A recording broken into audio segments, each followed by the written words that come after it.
Isang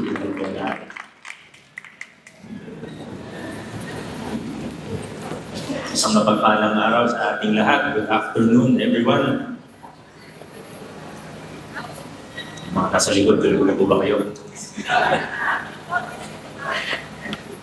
Una po, ako ay nagpapasalamat sa ating Sangguniang Panlungsod sa pangunguna ng ating butihing Vice Mayor Dodon Jaworski. Maraming salamat po, mga Monty.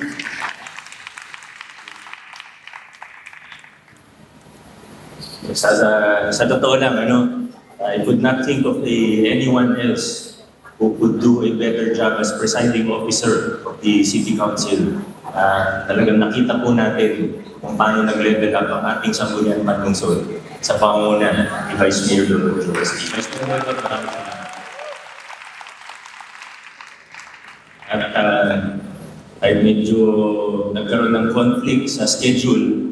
Alam naman po natin, kanina umaga may committee hearing po siya. At ngayon naman po, magsisimula ng budget deliberations para sa national budget po, General Appropriations Act po natin.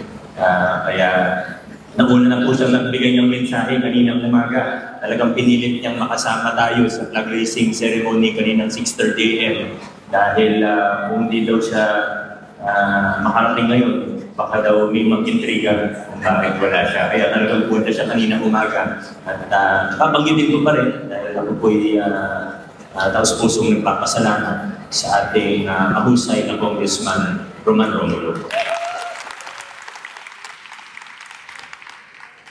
Sa ating mga partner ng lokal na pamahalaan ng national government agencies represented ngayong hapon ito sa iba't ibang department head, office head, unit head, at mga kawani ng ating lokal na pamahalaan, sa ating partners sa academe, religious sector, at syempre kung may bagong termino, ang mga konsihan, mayor, congressman, vice mayor, meron din pong bagong termino ng mga civil society organizations sa ating mga CSO, newly elected to our local special bodies. Nakasabay na po ang term natin. Congratulations po sa inyo. Patuloy po nating fightingin, patuloy nating palakasin ang level ng pakikilahok ng taong bayan sa gawain ng ating pamahalaan. Maraming salamat sa ating mga CSO. Sa iba't ibang mga bisita na baka hindi ko na po kayo maisa-isa, meron mga mga media partners, sa lahat po ng mga nandirito sa tanghalang ito, at pati na rin sa mga nanonood via Facebook Live, YouTube Live, o kung ano pa man. Maraming salamat po.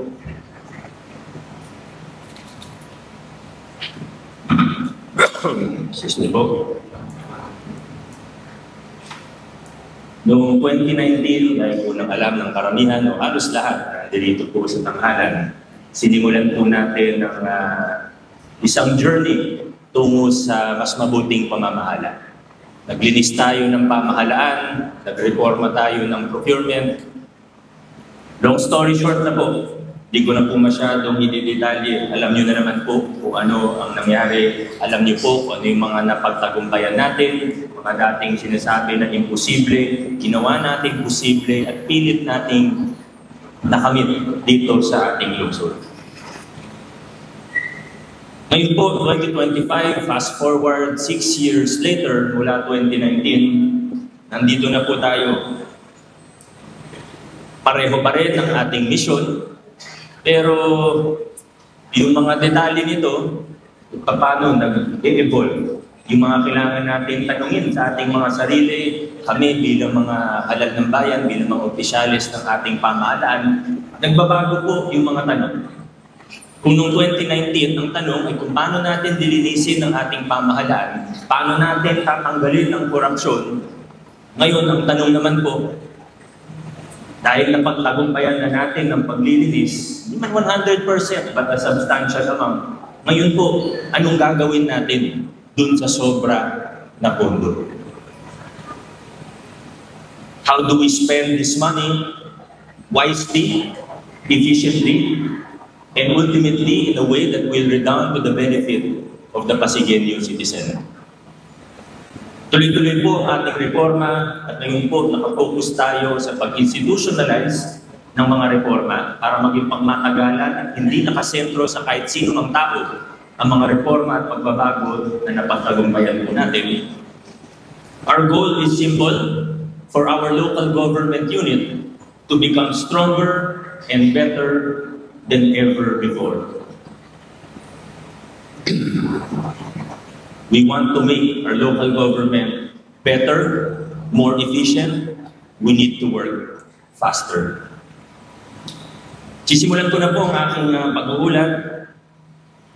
Tingnan ko lang po kung ilang pages po ito.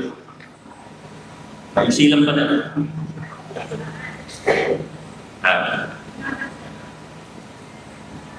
624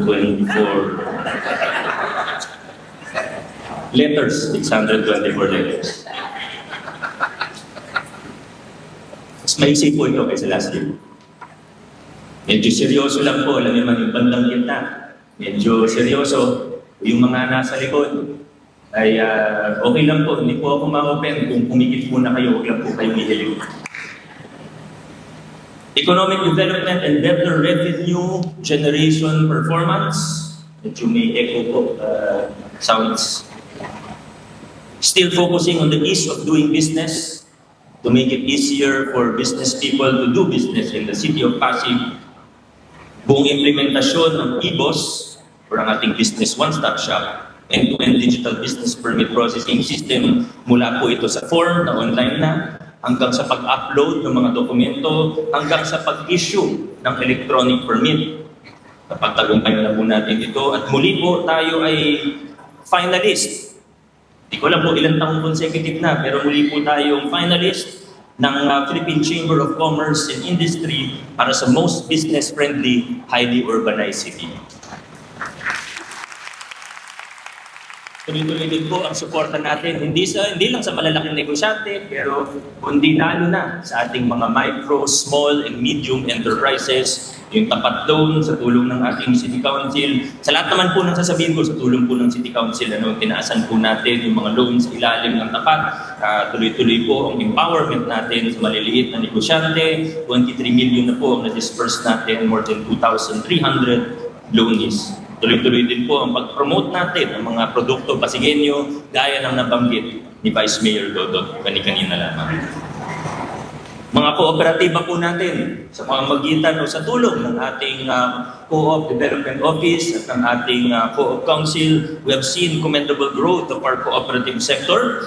Pasig CDO has the highest number of compliant cooperatives among those in the National Capital Region for this calendar year.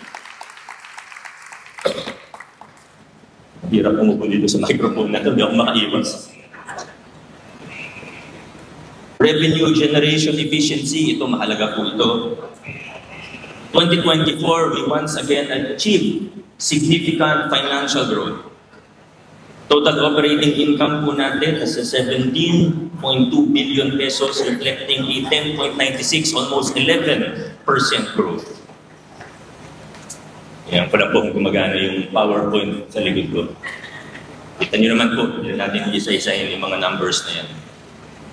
Ang gusto ko lang po ipunto dito, ang ating local tax revenues, local sources of income, showed robust growth, underscoring the city's self-reliance, growing by 11.48%.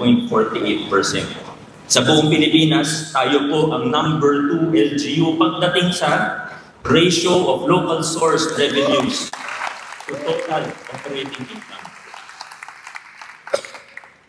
Sinabi pong total operating income, yan po yung kasama na yung national tax na lahat yan po natin at iba pa. So 84.74% po, number 2 po tayo dito. At nagawa po natin ito nang hindi tayo nagtataas ng kahit 1% sa mga buwis po sa lokal na pamahalaan. We did not raise the rates of business taxes. We did not raise the rates of real property taxes o yung amilyar. And I would like to take this opportunity today to commit once again to the people of Pasig that in the last last 1,000 days to po bilang mayor. In our last 1,000 days, hindi pa rin po tayo magtataas ng RPT or business tax.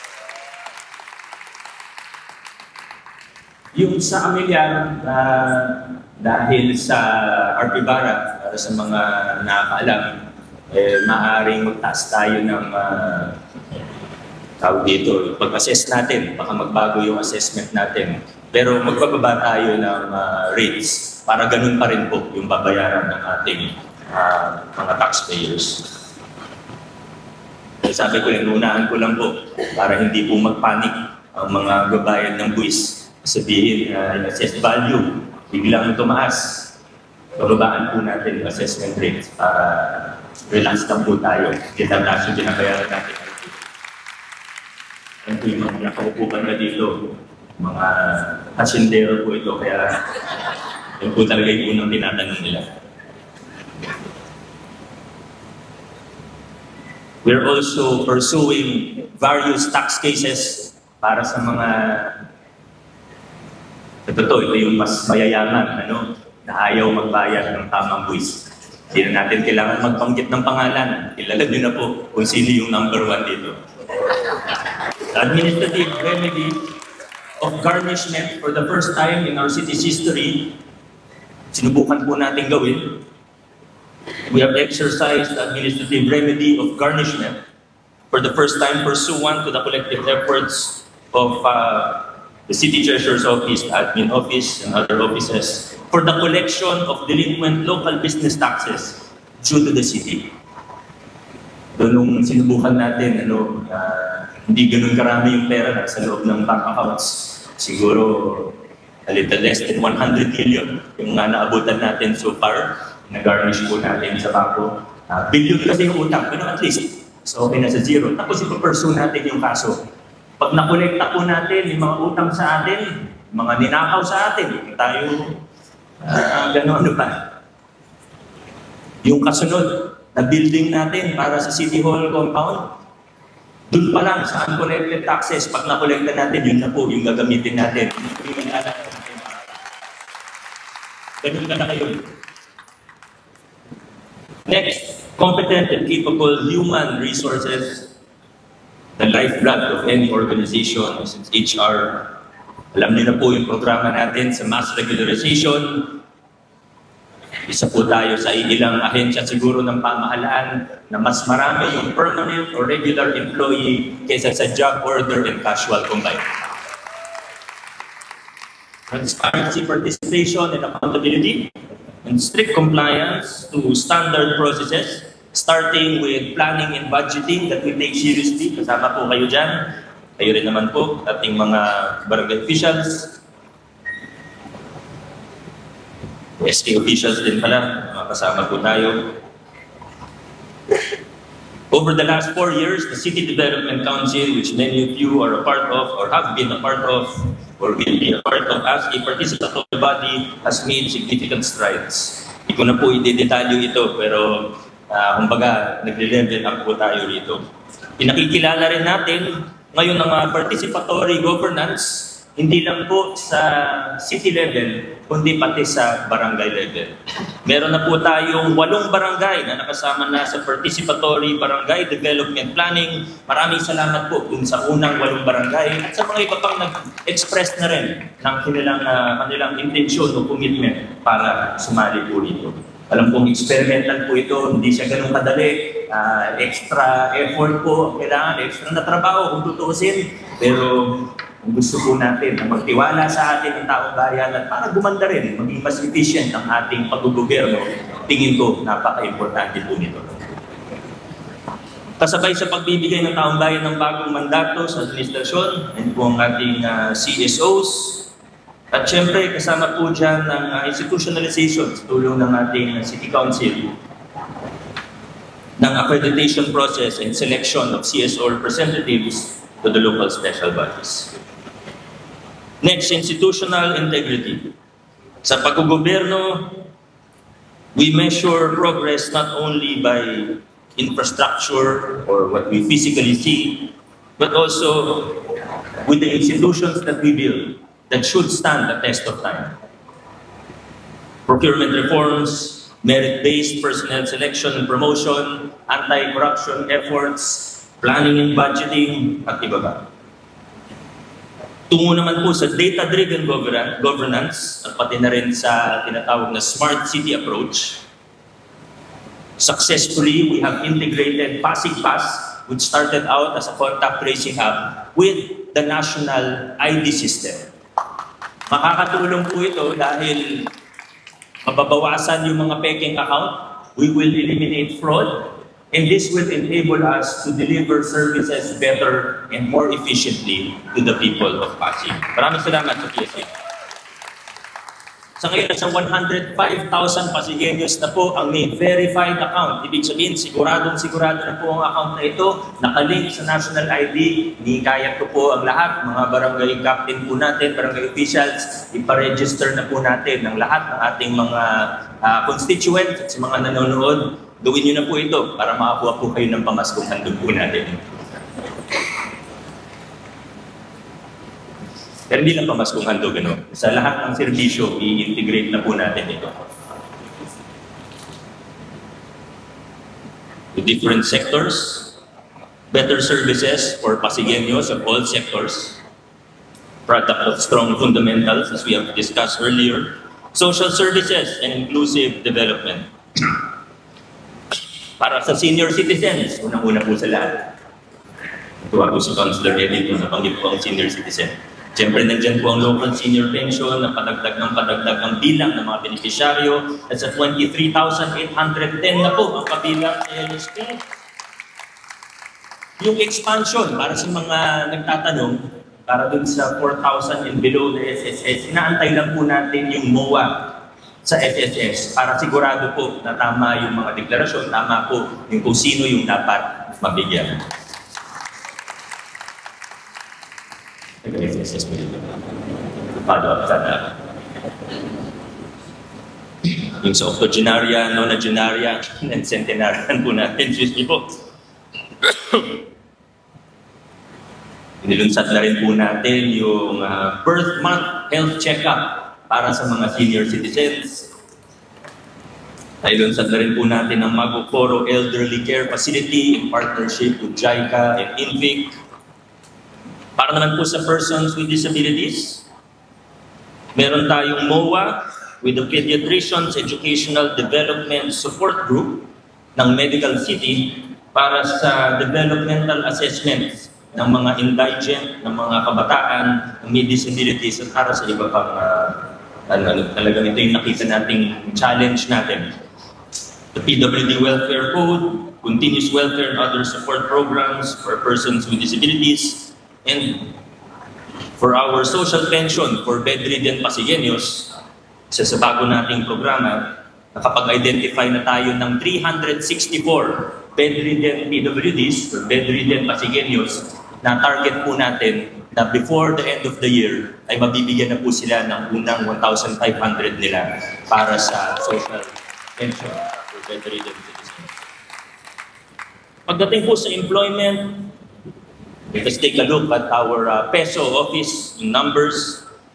Almost 14,000 applicants have been referred to their partner companies. Almost all were successfully placed. Job fairs partnership with private industries, industry forum, career guidance, support assistance, at marami pa pong iba. Yung Hire Pasig, yung digital job referral information system po natin.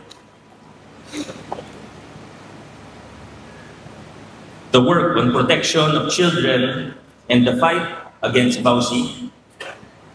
Nagtitrain tayo ng mga nurses ng CHD dun sa 4 Rs framework, recognize, record, report, and refer. Under the Women and Children Protection Program, we inaugurated the child-friendly space in the Pasig Mega Market. Aktibo po ang ating local council for the protection of children at yung LCAT VAUSI, local committee on anti-trafficking and violence against women and their children.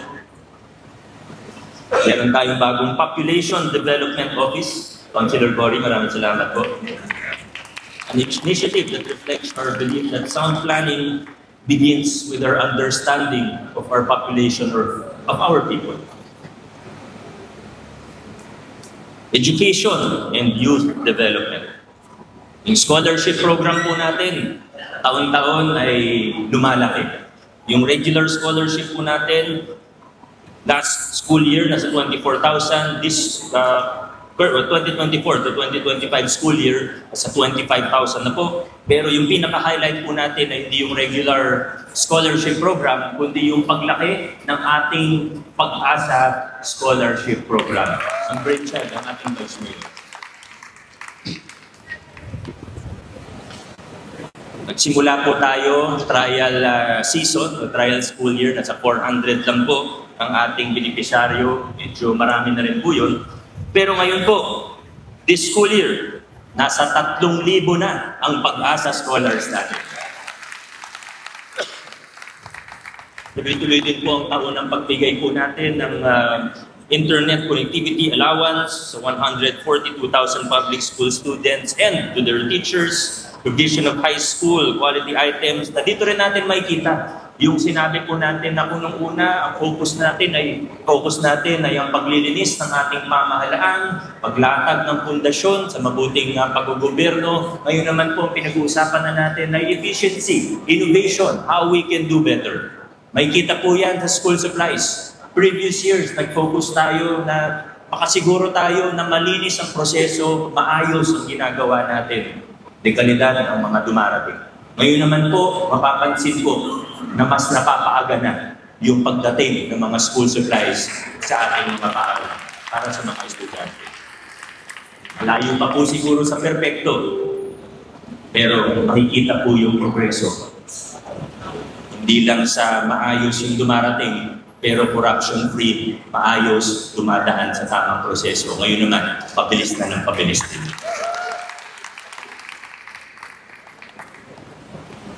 Nag-pilot run na rin tayo ng free medical check-up. Ito po ay isang bahagi ng malusog na Batang Pasigueño 2.0. Para sa akin, isa sa pinaka-importanting intervention natin sa larangan ng edukasyon ay yung mga intervention sa literacy o pagbabasa.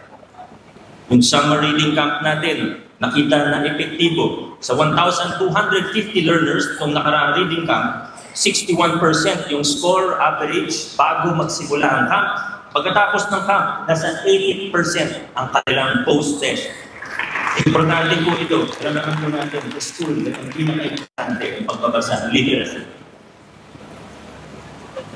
Sports development, tayo po ay back-to-back champion ng National Para Games. 108 medals po yun.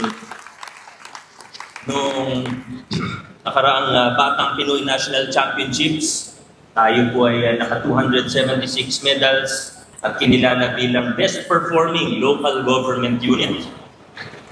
At tuloy-tuloy po ang grassroots program natin. Hindi lang sports ang pinag-uusapan dito, kundi character development. Dahil na makikita sa Sports Summit, Pasig Olympics at iba pa. Good luck po sa mga delegasyon natin para sa Batang Pinoy 2025. I know you will make us proud once again.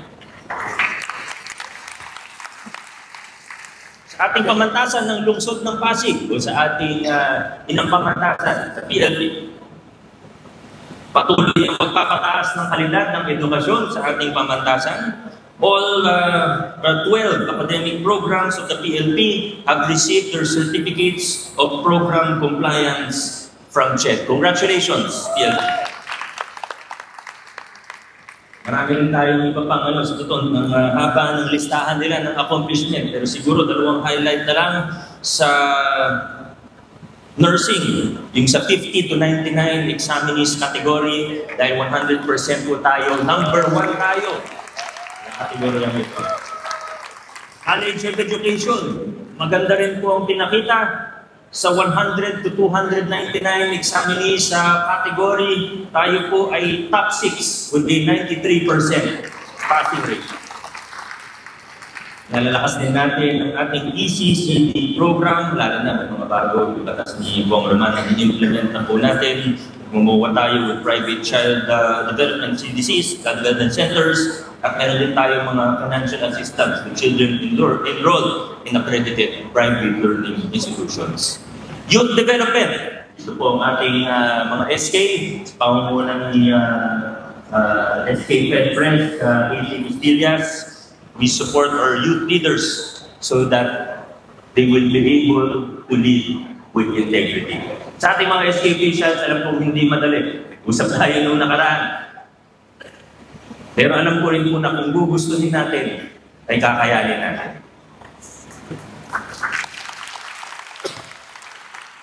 I'd like to congratulate our SK Fed and of course our NYDO and our SK is represented here. Training sila sa handbook ng financial transactions, sinihikayat ko po ang ating lalo mga SK chair natin na aralin talaga yung mga guidebook o handbook natin. Alamin natin para hindi tayo naluloko ng kung sino-sino, hindi tayo malinlang, hindi tayo maligaw ng landas. Project Management for Local Youth Development Council members, marami pa po ito. Junior City Officials program natin, na medyo nag-expand tayo. Nakita niyo yung Junior City Mayor, iba pang mga opisyalis natin. The Pasig Youth Parliament. Napakaganda nung naging Pasig City Youth Parliament. Tsaka yung Galing Kabataan Awards and the Seal of Good Youth Governance that was piloted under the leadership of our SK Federation. Congratulations, Councilor Lizzie and the rest of our SK.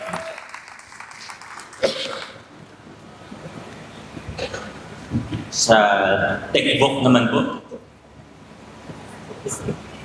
tapos na major renovations natin sa tatlong BCIST campus.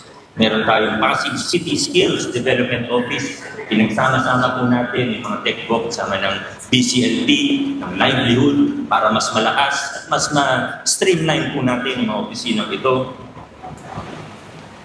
Starter kit natin para sa 2,746 TechVoc graduates. Shared service facility for chocolate processing. At iba pa po. Housing and socialized development. Alam ko marami pong nanghihingi ng update patungkol dito. Para sa akin, ang pinaka-highlight sa isang programa ng pabahay na maayos at makatarungan ay ang ating ilunsad na local CMP. Kung dati may CMP sa national, ngayon, meron na rin po tayong localized version. May kasama po itong Home Improvement Loan Program, pero mas kilala sa pangalang Local CMP. Sa ISMAR pa lang, more than 600 beneficiaries na po tayo. Ito po yung una, or pilot site natin for Local CMP. Layunin po natin dito na mapasa kanila ang lupang kinatitirikan ng kanilang mga bahay. May mga problema po tayo, gaya ng sa resettlement, kalawaan pa rin po, gaya ng pinangako natin pagkatapos ng ISMAR, tututukan na po natin ng resettlement. Sa ngayon po, nag-award na tayo ng 200 Certificate of Transfer of Ownership. Ito po yung, sa totoo, panahon pa ni Mayor Caruncio, panahon ni Mayor Raimundo, pero sa tagal ng panahon, medyo gumulo. Hindi lang sa resettlement po ito, no? Pero marami pa po ito. Ito na lang po siguro isa sa pinakamalaking, kasi yung pinakamalaki, ito na yung gagamitin ko na halimbawa. Sa resettlement, nag-award na tayo sa 200, sila yung mga fully paid na, at pinoproseso na rin natin yung 700 pa. Bali, humigit kumulang na sa 1,000 benepisyaryo din po ito.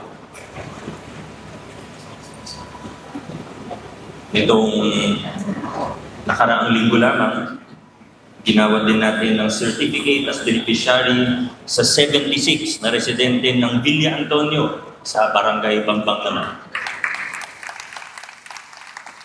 Iba pang mga lugar, baka yung iba, paano yung sa amin? Basta nag-usap na po tayo, nag-usap na kayo ng puso, ng land management, sigurado po na inasikaso na namin ito. Pati yung ibang pa-survey, mga kailangan na survey, sinasagot na rin floodway po natin. At tayo medyo malaki na ang progreso sa Tawiran, Santolan, para po sa mga natamaan o nagbigay daan para sa revetment wall ng nasyonal na pamahalaan. Sa Bliss 1 to 7 naman, mga existing housing sites, mahigit kalahati sa mga beneficiaryo, nasa 3,000 awardees po ito para sa kaalaman ng lahat. Sila po yung mahigit kalahati po dun sa 3,000 ay may atrasadong more than 5 months yata. Patama, may atrasadong bayad lampas sa 5 buwan sa ating pabahay sa pamamagitan ng ating restructuring of amortization program sa bisa ng Ordinance number 60 series of 2024. Bibigyan po natin sila ng grace period. Isa po itong polisiya na makatarungan pero makatao. Bibigyan natin sila ng pagkakataon. At isa sa salient features ng ordinansa na ito ay kung wala talaga, kung kapuspalad talaga, wala talagang pera ang isang pamilya, meron po tayong work for pay program. Tingin ko isa ito sa groundbreaking na naipasa ng sanggunian natin sa tulong ng puso. Sa serbisyo pangkalusugan tungo sa universal healthcare, o serbisyo pangkalusugan na abot kaya ng bawat isang mamamayan alinsunod sa Universal Healthcare Act. Tuloy-tuloy po ang ating trabaho para sa mas accessible health services mula sa ating mga pasilidad. Sa PCGH, alam po natin ang problema, alam po natin napupuno, lalo na ang emergency room. Natapos na po natin yung waiting area sa ER at yung extension po ay matatapos sa taong, malapit na naman, ilang buwan na lang po, sa 2026, matatapos na rin po ang ating ER extension. Siyempre, tuloy-tuloy po ang tulong pinansyal natin sa mga pasyente ng ating 2 ospital sa PCGH. Mula January to September lamang ng taong ito, bukod sa mga iba pang tulong ng nasyonal na pamahalaan, tayo po ay nakapagbigay ng 163 million worth in medical assistance sa ating PCGH. At sa kabilang ospital naman po, sa Pasig Hope Medical Center, nasa 66 million naman po yung sa Pasig Hope Medical Center natin. 57% complete na as of September 2025, on track for completion on February 2026. Excuse me po. Gusto ko lang din po kunin ng pagkakataon para i-congratulate ang PCGH. Sila po ay kinilala bilang top referring hospital para sa organ donation ng NPTI at nabigyan po sila ng NPTI ng award for championing renal healthcare. Yung Mega Dialysis Center naman natin ay kinilala ng DILG sa pamamagitan ng Subaybayani Award for exemplary practices. Sabi po sa akin ng ating partner ng PDP, sa Mega Dialysis Center, ito daw po currently ang dialysis center sa buong Pilipinas na may pinakamaraming bilang ng operating dialysis machines. Tuloy-tuloy po ang mga tulong natin sa mga senior citizen at iba pa, gaya ng rescued individuals, ambulant food vendors, first-time job seekers, yung mga x-ray, mga 13,000 po tayo ng libreng x-ray, ultrasound, yung mammography, sa halos 3,000 examinations din po. At meron din po tayong medical assistance na tulong ng ating Vice Mayor and City Council sa Rizal Medical Center para sa indigent patients. Health personnel, tuloy-tuloy ang training natin, pati hiring, regularization ng ating mga healthcare personnel. May 59 po tayong bagong Pasig Health Aid, pero muli po, pinapaalala ko sa HR at sa CHD, ang target po natin ay 1:1,000 population.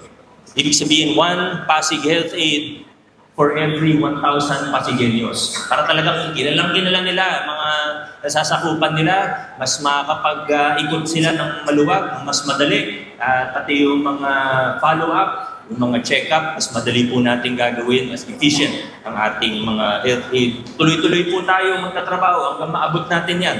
Tungo rin sa universal healthcare. 1 Pasig Health Aid is to 1,000 Pasigueños. Marami pa po, iba't ibang training, nakalista po rito, hindi lang sa Pasig Health Aid, pero sa iba't ibang personnel po natin.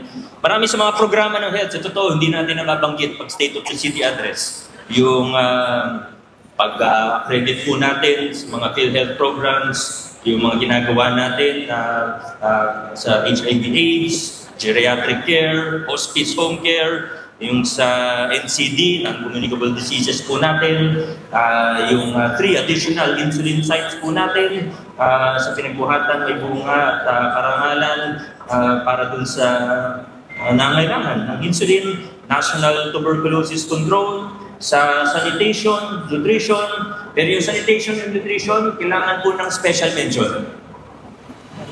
Asan ba ang mga tubrog natin? Na low sugar? Yung sanitation po natin, nakita natin ang kanilang napakagandang programa para sa mga ambulant vendors. Sa ngayon po, nasa 1,089 na po ang ating ambulant vendors na may health ID. At least mas safe din para sa mga bumibili at kumakain po ng mga street foods natin. Sa nutrition, natanggap po natin sa pangunan ng City Nutrition Office and City Nutrition Committee po natin ang Best LGU in Nutrition Governance, Best LGU in Infant and Young Child Feeding Program, and Best LGU in Nutrition Promotion for Behavioral Change. Nakuha din natin ang Green Banner Seal of Compliance Award for 2024 at wala po siguro si Ma'am Jenny dito pero baka nanonood po siya sa Facebook Live. Most Outstanding City Nutrition Action Officer 2024 si Ma'am Jenny dito natin. We are truly many steps closer to achieving our goal and our mission of fully localizing universal healthcare in the city of Pasig. Pagdating naman po sa public order, safety, and disaster preparedness, pinaka-latest po natin na suporta sa national government agencies dahil yung sa BFP, mga bumbero po natin, 3 fire truck, 1 transport truck, yung mga emergency go bags po natin na medyo nakilala po ulit, hindi lang po sa bawat household, kundi pati na rin sa mga ibang sektor gaya ng TODA, sa mga UV, sa jeep, sa mga paaralan po natin, na makagi po tayo ng go bag. At lahat po sila ay may go bag simula tayo noong 2024. Financial assistance to disaster-stricken LGUs at yung mga tulong po sa ating mga kababayan na medyo nahihirapan dahil po sa mga naging lindol at bagyo. We have now capacitated even our barangays and communities to be ready for disasters. Maraming salamat sa mga punong barangay na nag-attend at nag-graduate mula sa BIGS po natin. Magagaling na sa ICS ang ating mga kapitan. Kapambo, maraming salamat dito. Even with the ongoing or newly completed demolition of the old City Hall and current construction of our new command center at RED, tuloy-tuloy lang po tayo at estimated completion of the new command center will be in 2026. This will be a urban renewal, culture, heritage, and identity. Una na po dito ang environmental management. Nag-distribute tayo ng 1,400 heavy-duty garbage disposal bins to be placed in 700 strategic locations. Ito po yung para sa mga lugar na hirap tayo dahil marami tayong looban sa Pasig, naglalabas sa hindi tamang oras, hindi natin mahuli kung sino ba yung naglalabas. Tayo, aminado naman pag nahihirapan tayo sa isang bagay. Sa tulong ng mga barangay po natin at sa Sentro at Suamo, mukhang ito na yung isa sa solusyon dito. Water quality management, Dawat Taga-Ilog, first runner-up overall, and champion in habitat resources and management. Ito po yung sa parte ng San Joaquin at Buting, dun sa May Linear Park po natin. Congratulations po, lalo na sa Senate. Infrastructure development sa October 15. May exciting pong mangyayari. Abangan na lang po natin ang groundbreaking ng ating new City Hall. Kita-kita po tayo doon. The Pasig City Museum reopened in March 2025. kung hindi pa kayo nakabisita sa ating museum, ay talagang natutuwa po ako, hindi lang sa itsura niya, kundi sa pagkaka-layout. Talagang very informative. Nung umikot ako doon, ang dami kong natutunan tungkol sa ating lungsod sa kasaysayan ito. Pasig City Library, nasa 90% complete.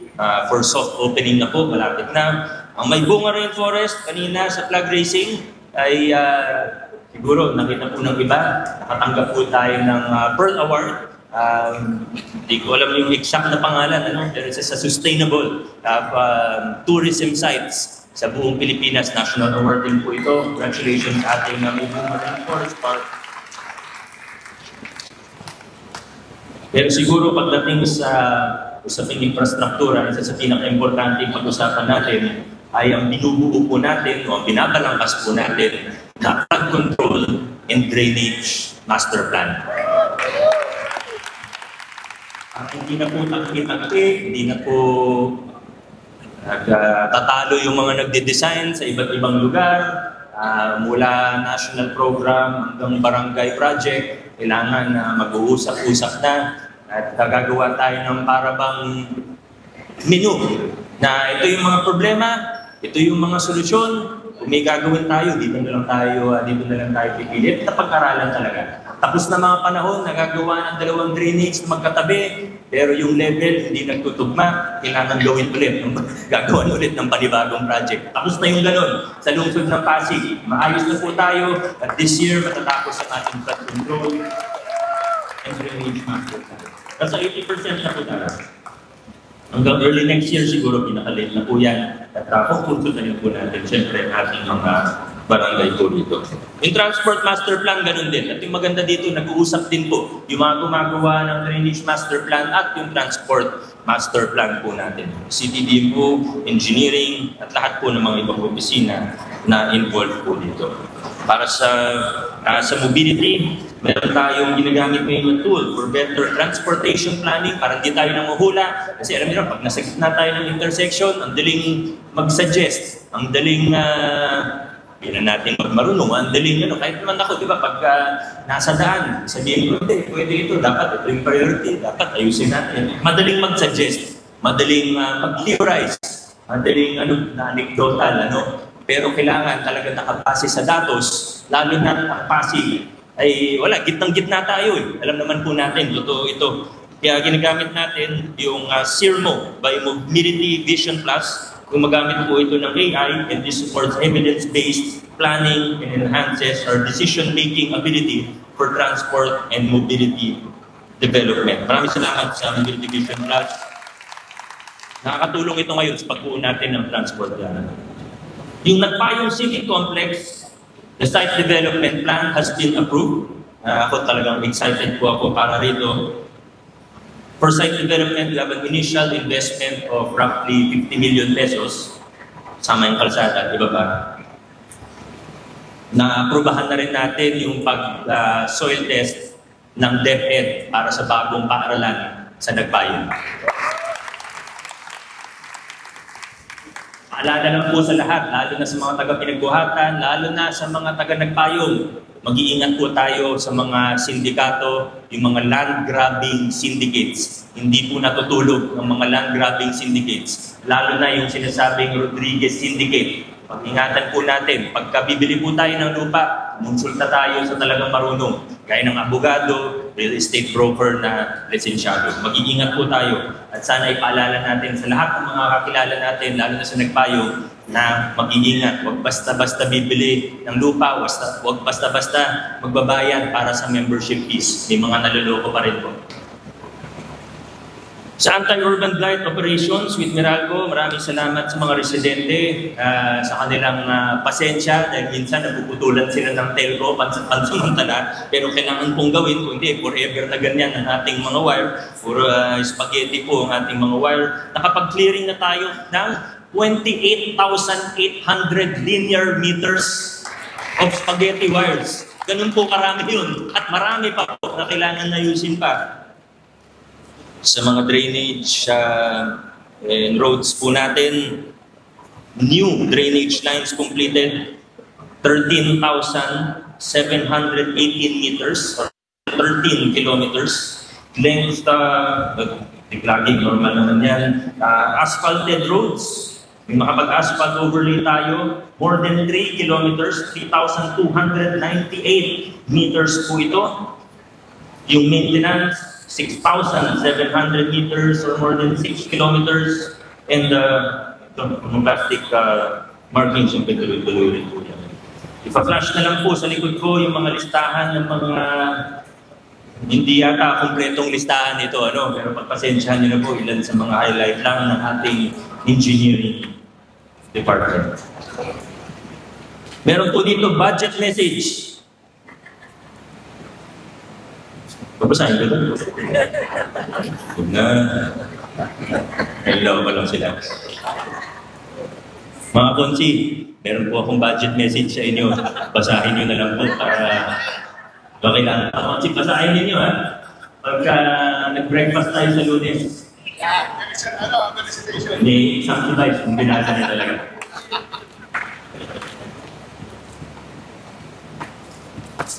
Pero alam niyo, itong budget po kasi, yung sa dulo na lang yung siyempre tuwing binabalansin natin lahat. Siyempre, pagtanungin natin ng health department, pagtanungin natin ng ospital, pagtanungin natin ng engineering, siyempre, ang dami nating gustong gawin para sa ating mga kababayan. Kahit sabihin natin mayaman ang lungsod natin, kailangan pa rin nating mamili kung ano yung mga gagawin. Kaya malamang sa next fiscal year ay magsusupplemental budget po tayo para maisama pa po yung mga hindi kasama sa ating appropriations ordinance na ipapasa this year. Ladies and gentlemen, we have laid the foundations for good governance. Hindi natin sinasabi at hindi natin kailanman sasabihin na perpekto mga ginagawa natin. Malayong pa po. Pero kung meron tayong maipagmamalaki bilang mga pasahero, ito po yung nailatag na natin yung mga pundasyon para sa mas mabuting pamamahala. Para sa mas transparent na paggogobyerno, para sa pakikilahok ng taong bayan sa ating gawain, para sa mas pinalakas na pananagutan ng mga opisyalis ng gobyerno sa taong bayan. Once again, we have laid the foundations for good governance, and now our approach or the questions we have to ask ourselves is now shifting. How do we act more efficiently? How do we move faster? How do we do better in everything that we do? Para sa mga CSOs, tanungin natin ang sarili natin. Nakilahok na ako noon, pero paano ko mas palalalimin pa patataasin pa ang antas ng ating pakikilahok o engagement sa ating pamahalaan? How can I contribute more to the local special body that I am a part of? Para sa ating mga hepe ng units, opisina, ng departamento, opo, masaya tayo dahil marami tayong accomplishment, pero sana regular nating tinatanong din ang ating mga sarili. Nag-i-innovate pa ba ako? Nagsisikap pa ba ako na pagandahin pa ang trabaho ko at ng opisina ko? Kung naging kampante na ba ako dahil maganda naman yung performance? Pwede ko pa bang pabilisin ang aksyon ng aking opisina? Ano pa ba yung pwede kong gawin? Sa ating mga konsihan, tanungin natin ang ating mga sarili. Lagi pa bang nangingibabaw ang interes ng nakararami?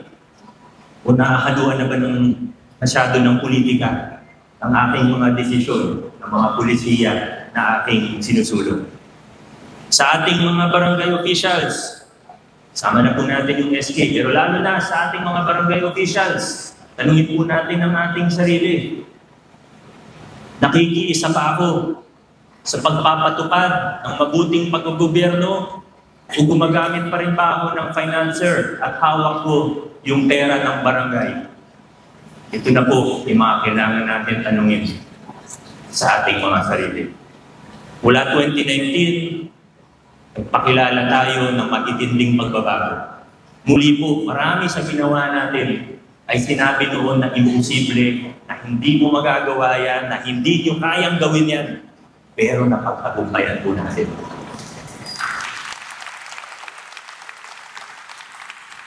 Hindi naging madali. Tinaya natin, buhay natin mismo. Pero aminin ko, na sa paglilinis natin ng ating pamahalaan, nakafocus tayo sa ating city government o lokal na pamahalaan lungsod. Hindi natin masyado natutukan ang ating mga pamahalaang barangay. But now, with a supportive city council, with an honest vice mayor, with our councilors who have proven their integrity, and not just integrity, but willingness to fight for good governance, mas matututukan na natin ngayon ang mga pamahalaang barangay. Hindi po ito para sa akin, hindi ito para sa amin, hindi ito para sa kahit sinong isang tao, individual.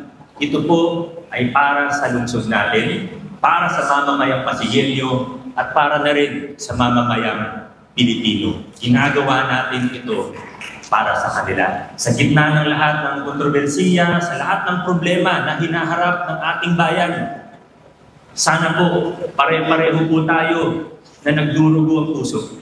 Sana po pare-pareho tayo na naghahangad, na inaasam-asam natin ang isang mas maayos na Pilipinas.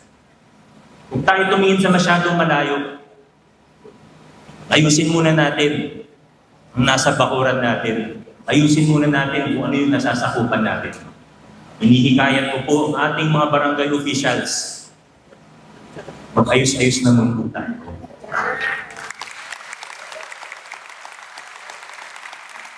Hindi ko po nilalahat. Marami na akong nakitang mga barangay na maayos, maganda ang serbisyo.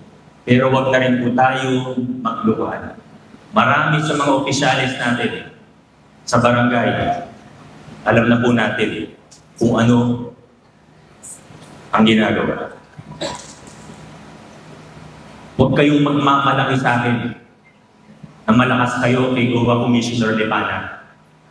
Gagawin natin kung ano ang tama sa lungsod ng Pasig.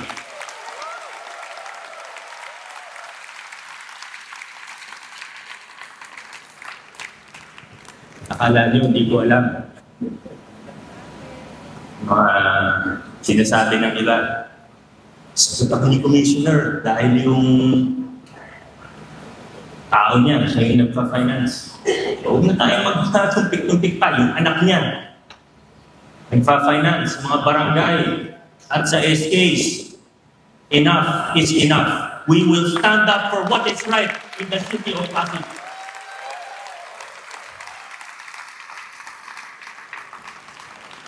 Mga kaibigan, nahilatag na po natin ang pundasyon para sa mabuting pag-gobyerno sa lungsod ng Pasig. Now the question is, how fast and how far can we do? Maraming salamat. Mabuhay ang lungsod ng Pasig.